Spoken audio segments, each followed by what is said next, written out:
আজকে নতুন আরেকটা রেসিপি নিয়ে হাজির হয়ে গেছি। এটা হলো সোয়াবিনের অমলেটের রেসিপি। তো আমি প্রথমে বলে দিচ্ছি তোমাদেরকে, এটা আমি সম্পূর্ণ নিরামিষ করেছি। তোমরাও নিরামিষের দিন এটা করতে পারবে, আর আমিষ করলেও আবার ধরো পেঁয়াজ রসুন দিলে, কিন্তু আমি এটা নিরামিষ করেছি। তো ঘরে থাকা জিনিসগুলো দিয়ে হয়ে যায়, এগুলো জিনিস আমাদের ঘরে থাকে সব সময়। তো চলো কিভাবে তৈরি করেছি আমি দেখাচ্ছি। কিন্তু তার আগে তোমাদেরকে বলে রাখি, যারা এখনও আমার চ্যানেলটা ইউটিউব থেকে যারা দেখছো সাবস্ক্রাইব করোনি, অবশ্যই সাবস্ক্রাইব করে আমার পাশে থাকবে। আর পাশে থাকা বেল আইকনটা অবশ্যই প্রেস করে দেবে, তখন আমি ভিডিও দেওয়ার সঙ্গে সঙ্গে তোমাদের কাছে নোটিফিকেশন চলে যাবে। আর লাইক শেয়ার কমেন্ট অবশ্যই করবে, কমেন্ট করে জানাবে আমাকে কেমন হয়েছে। আর যারা ফেসবুক থেকে দেখছো অবশ্যই ফলো বাটনটা প্রেস করে আমার পাশে থাকবে। আর লাইক শেয়ার কমেন্ট অবশ্যই করবে, শেয়ার বেশি বেশি করে করবে, কারণ অন্যরা যেন এটা দেখে একটা নতুন ধরনের রেসিপি ঘরে তৈরি করে খেতে পারে। তো চলো আমি কিভাবে তৈরি করেছি তোমাদেরকে দেখাচ্ছি সম্পূর্ণ ভিডিওটা। সোয়াবিনের এই দারুণ রেসিপিটা তৈরি করার জন্য আমি দেখো কিছু সোয়াবিন নিয়েছি। সোয়াবিনগুলোকে আমি এখন ঠান্ডা জলে ভিজিয়ে একটু ধুয়ে নিচ্ছি। তো একটু ভালো করে ধুয়ে নিতে হয়, এগুলো ধরো একটু বালি টালি থাকে, অনেক বালি থাকে, এই জন্য একটু ভালো করে ধুয়ে নিতে হয়। তারপরে আমি ওইদিকে তোমার গরম জল চাপিয়ে দিয়েছি, গরম জলের মধ্যে এখন দিয়ে দেব। জল দিয়ে দিয়েছি, এখন আমি সয়াবিনগুলো দিয়ে দিচ্ছি। সয়াবিনগুলোকে একটু সিদ্ধ করে নিতে হবে নরম করার জন্য। সেদ্ধ হয়ে গেছে, এখন আমি তুলে ফেলছি জল থেকে। এই দেখো ফুলে কত বড় বড় হয়ে গেছে। এখন এগুলোকে একটু ঠান্ডা করতে হবে, কিছু টাইম লাগবে ঠান্ডা হতে। আমি একটু ঠান্ডা জল দিয়ে রাখবো। তো হয়ে গেছে এটা। এখানে আমি এখন ঠান্ডা জল দিয়ে দিয়েছি। ঠান্ডা জল দেওয়ার পরে এগুলোকে অল্প এই যে চিপে চিপে তুলতে হবে। এই যে দেখেছো, এইভাবে চিপে চিপে একটা গ্রাইন্ডারের মধ্যে নিয়ে নিচ্ছি। এই যে চিপে চিপে পুরো জল ঝরিয়ে তারপরে নিতে হবে, না হলে কিন্তু ভিতরে জল থাকলে একদম ভেতভেতা হয়ে যাবে, নরম হয়ে যাবে বেশি। এই জন্য একদম জল বের করে চিপে তারপরে নিতে হবে। তো এইভাবে আমি সব সয়াবিনগুলো গ্রাইন্ড করে নেব।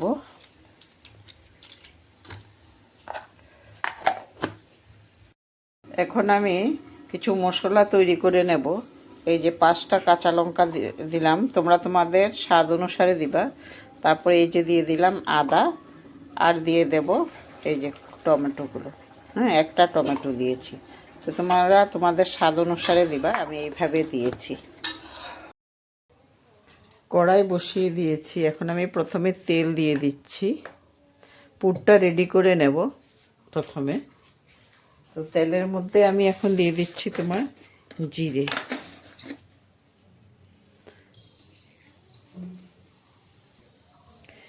এখন আমি তেলের মধ্যে দিয়ে দিচ্ছি জিরে আর ধনের গুঁড়ো। বেশি দেবো না, একটু দেব জিরে ধনের গুঁড়োটা, বেশি দেওয়ার দরকার নেই। তারপরে দিয়ে দিচ্ছি নুন। নুনটা তোমাদের আন্দাজ মতো দেবে, কতটুকু করছো ওই হিসাব করে দেবে। তারপরে দিয়ে দিচ্ছি একটু হলুদ গুঁড়ো। এখন দিয়ে দেব সামান্য কাঁচা লঙ্কা। কাঁচা লঙ্কাটা আমি বাটা দিচ্ছি, বাটা কাঁচা লঙ্কা দিলে তোমার মিশে যাবে। আর কাঁচা লঙ্কাটা আমি একদম সামান্য পরিমাণ দিচ্ছি, কারণ এই কাঁচা লঙ্কাগুলো ভীষণ ঝাল, তাই আমি একটুই দিয়েছি। তাকে একটু ভেজে নিচ্ছি তেল আর মশলা।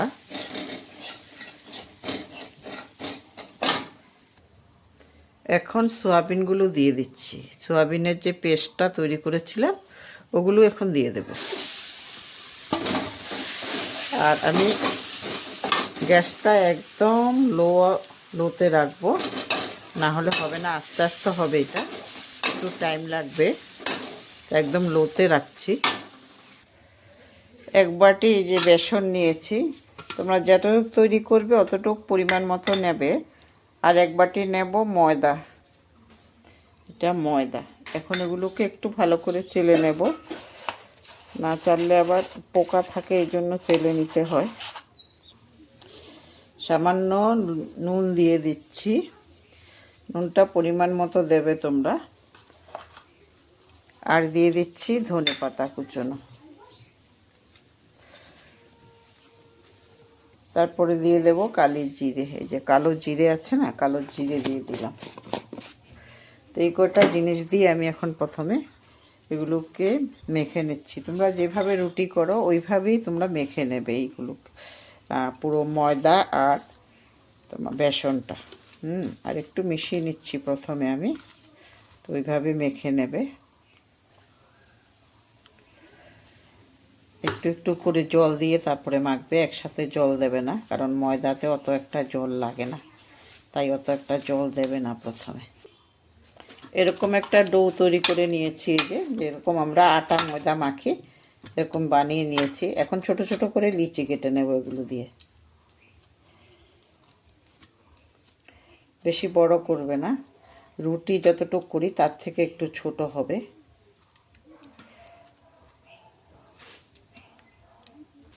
এইদিকে এই যে তোমার পুরটাও রেডি হয়ে গেছে, সয়াবিনের পুরটা। তো পুরটা আমি এখন একটা পাত্রের মধ্যে নিয়ে নিচ্ছি। তো এখন এগুলিকে আমি রুটির মতো করে বেলে নেব।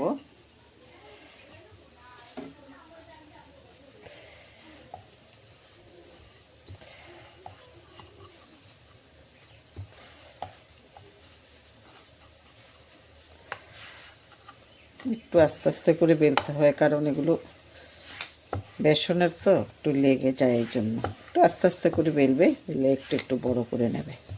কিন্তু বেশি পাতলা করবে না, হ্যাঁ, পাতলা করলে কিন্তু ভালো হবে না, একটু মোটাই রাখবে, বেশি একদম পাতলা করে নেবে না। তো হয়ে গেছে এটা।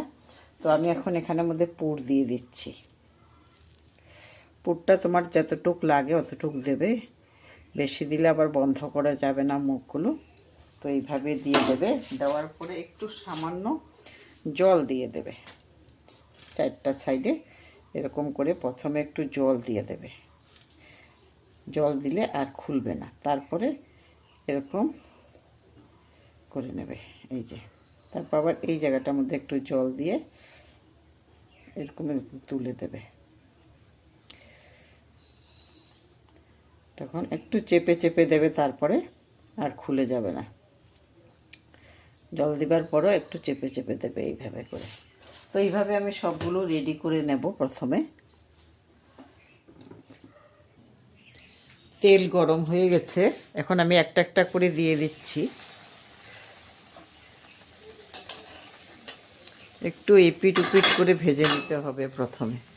প্রথমে আমি একটাই দিচ্ছি, বেশি টাইম লাগে না ভাজা হতে, তাই একটু কম আঁচ দিয়ে ভাজবে, তখন ভিতরেগুলো ভালো করে হয়ে যাবে। একটা হয়ে গেছে, এটা তুলে নিচ্ছি আমি তেল থেকে, আর একটাও দিয়ে দিচ্ছি। তো এইভাবে আমি সবগুলো প্রথমে ভেজে নেব, তোমরা দেখতে থাকো এগুলো প্রথম। তো এখন আমি ফোড়নে আমি দিয়ে দিচ্ছি তোমার জিরে, গোটা জিরে দিয়ে দিচ্ছি।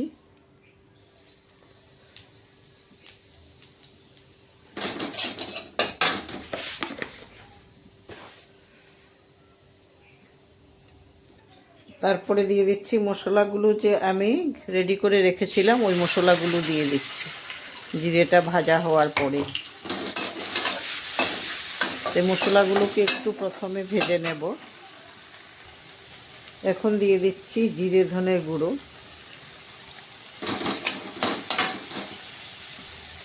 হলুদ গুঁড়ো, নুনটা পরে দেব, নুন এখন দেব না। সামান্য মটরশুঁটিও দিয়ে দিচ্ছি, মটরশুঁটিটা দিলেও ভালো লাগে। মশলা ভাজা হয়ে গেছে, তেল ছেড়ে দিয়েছে, এখন আমি জল দিয়ে দেব।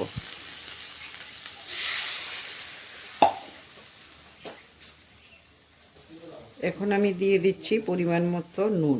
আগে আমি কিন্তু নুন দিইনি, এখন দিয়ে দিলাম নুন।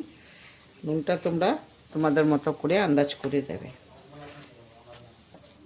ঝোল ফুটছে, এখন আমি এগুলো দিয়ে দিতে পারবো, একটা একটা করে দিয়ে দিচ্ছি। ঝোল ফুটার সঙ্গে সঙ্গে দেবে, তখন ভিতরে আবার ঝোলটা ঢুকবে, ঝোল না ঢুকলেও ভালো লাগবে না, তাই ঝোল ফুটার সঙ্গে সঙ্গে আমি দিয়ে দিলাম, ঢাকতে হবে না। রেডি হয়ে গেছে আমার সয়াবিনের অমলেটের রেসিপিটা।